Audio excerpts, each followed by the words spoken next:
이로써 창세기 통독이 마무리가 됩니다. 하나님께서 시작하신 그분의 이야기가 아담과 하와로 시작을 했다면 이제는 성경 전체의 배경이 되는 그러한 유대민족의 역사 속에서 그 이야기가 계속해서 진행이 됩니다. 우리는 앞으로 성경을 통해서 아브라함과 그리고 이삭과 야곱의 하나님으로 이어지는 그 언약에 대해서 신실하게 이루시는 하나님의 그 성품을 성경 전체를 통해서 보게 될 것입니다. 그러한 점에서 이 언약이라는 것은 매우 중요한데요. 창세기 48장에서 이 50장은 야곱의 12아들을 통해서 번성하는 이스라엘 민족이 이제는 430년이란 긴 세월 동안 이집트라는 그 애굽에 머무르게 되지만 결국 이제는 하나님이 언약하신 그 약속의 땅으로 들어감으로 말미암아 하나님의 언약이 어떻게 성취되는가를 보여주고 그리고 하나님의 뜻이 무엇인가를 복선으로 지금 이 12아들을 축복하는 것에 보여주고 있습니다. 이 거대한 드라마, 이 성경의 드라마는요, 단순히 신이라는 정체성, 하나님이 신이고 그리고 그분의 정체성에 대해서 이야기를 해주는 것뿐만 아니라 수많은 연약한 인간의 삶을 예증으로 보여주면서 하나님의 긍휼과 은혜의 이야기가 어떻게 펼쳐지는지를 보여주고 있습니다. 이 창세기의 핵심은 아브라함과 이삭과 야곱으로 대두되는 그런 인간의 삶을 우리에게 정확하게 보여주고 있습니다. 다시 말해서 하나님께서는 인간의 삶에 적극적으로 상관하시고 그리고 성경의 수많은 인생들의 고락간에 그 이야기를 통해서 우리에게 대신 말씀해 주시고 계시다는 겁니다. 창조시대부터 고대 근동의 작은 나라 유대민족의 그 이야기가 우리의 인생의 지표가 될 수 있는 것은요, 그 안에 수많은 하나님의 뜻이 계시되어 있기 때문에 그렇습니다. 그것이 우리에게 해당되는 것이죠.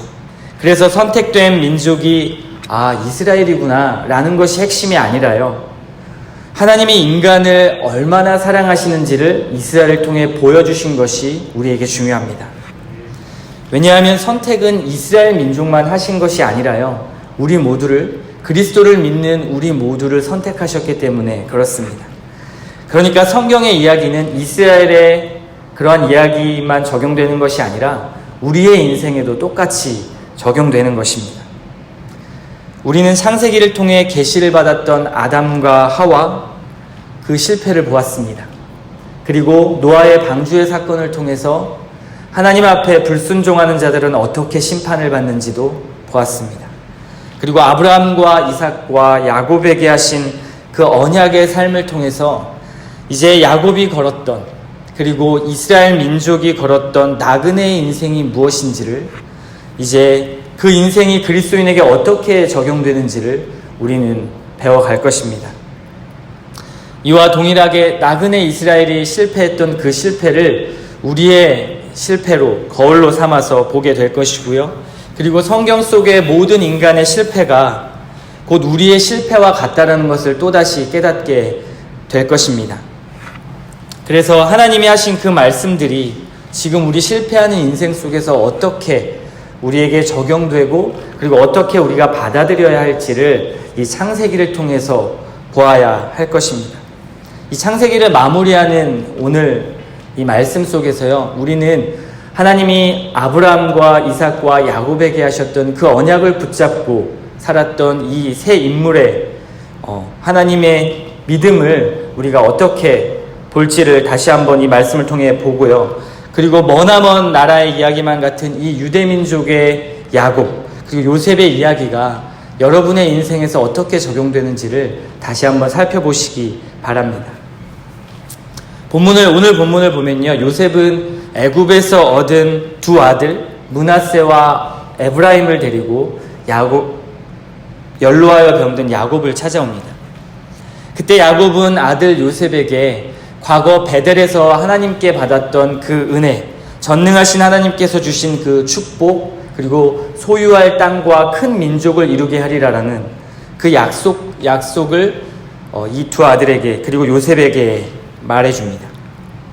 아브라함으로부터 시작되어서 그리고 이삭과 야곱에게까지 이루어진 이 하나님의 축복의 언약. 이 언약은 한 개인에게 주신 축복이 아니라요, 아브라함의 후손을 통해서 나타날 하나님의 나라, 그 하나님의 나라를 이루시기 위한 약속이기 때문에 우리 모두에게도 너무나 중요한 언약이고 우리에게도 적용되는 언약입니다. 야곱이 요셉에게 지금 이 말을 하는 것은 자신의 삶을 지금까지 지탱해주고 그리고 견디도록 한 힘이 바로 이 하나님의 은혜로운 약속을 붙잡고 살아온 힘이라는 것을 이야기해 주는 것입니다. 이 말씀을 보면 사실 신앙이 무엇인지를 알게 해줍니다. 여러분에게 신앙은 무엇입니까? 신앙은 하나님의 약속을 통해서 미래를 바라보고 살아가는 것입니다. 하나님의 약속을 붙잡고 미래에 대한 소망을 보고 살아가는 것이죠.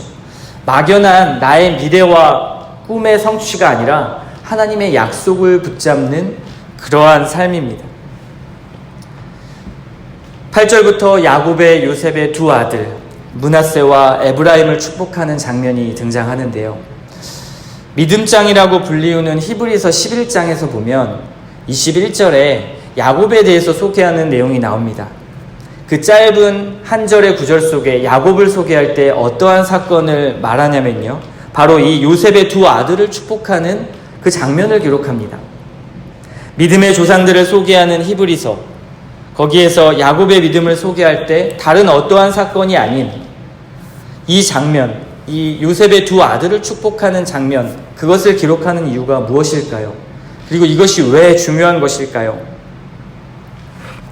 육체파로 살았던 야곱, 자신의 꾀와 자신의 경험으로 살았던 그 야곱이었습니다. 하나님의 방법에 자신의 인생을 내어 던지지 못했던 그 야곱이 이제는 하나님의 방법에 따라서, 하나님의 뜻에 따라서 그 두 아들을 축복하는 장면입니다. 성경을 보면 자신의 아들들에게만 그 축복을 원래 해주는 것이 고대 근동의 관습인데요. 그런데 야곱은 자신의 손주들에게 축복하고 있는 것입니다. 이것도 놀라운 일이지요. 요셉은 장자인 므낫세가 아버지의 오른손의 축복을 받도록 배치하고요.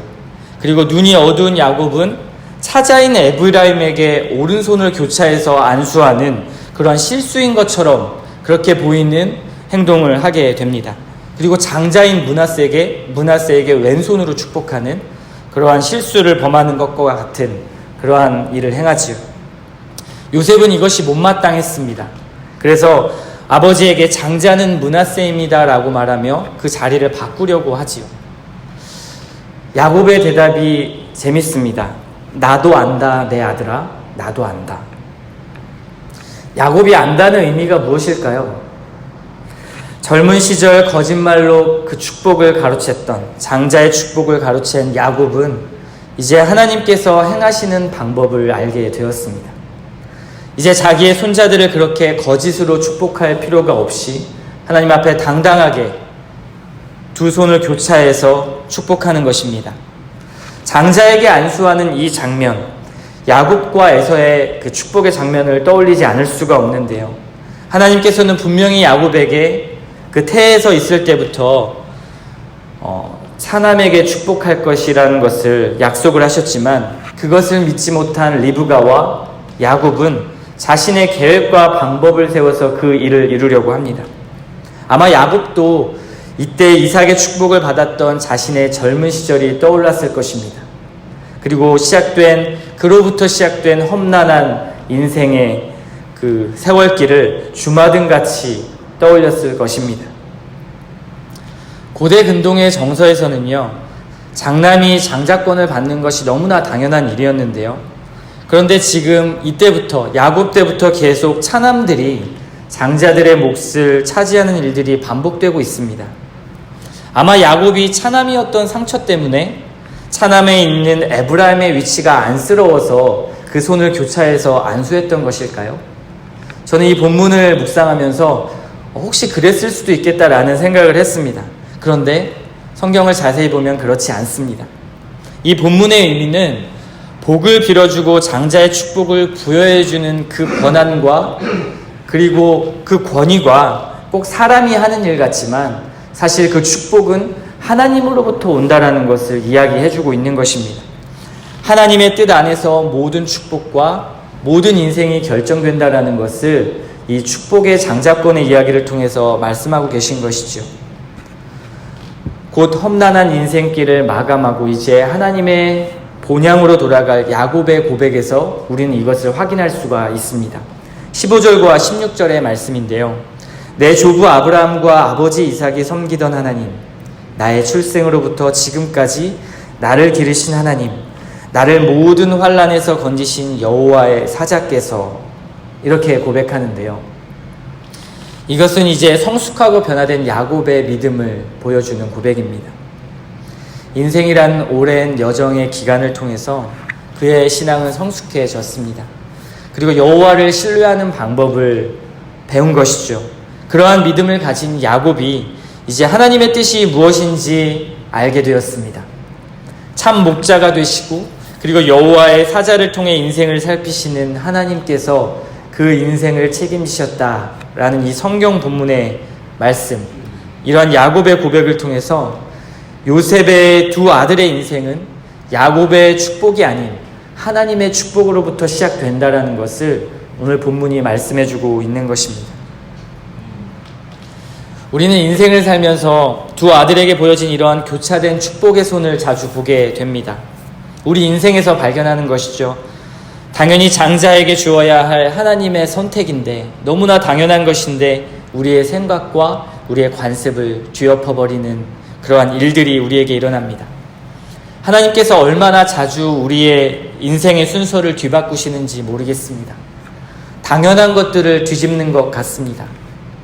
우리가 거의 관심을 두지 않는 것들에는 하나님께서 축복하시고 그 일을 형통하게 하시는 것 같은데, 우리가 가장 많이 애정을 쏟고 마음을 쏟는 것에는 하나님이 얼마나 가볍게 여기시는 것과 같은 그런 무관심을 느낄 때가 참 많이 있습니다. 야곱은 인생의 말로에 자기가 성공을 추구하던 일은 그리 많은 것을 이루지 못했다라는 것을 깨달았습니다.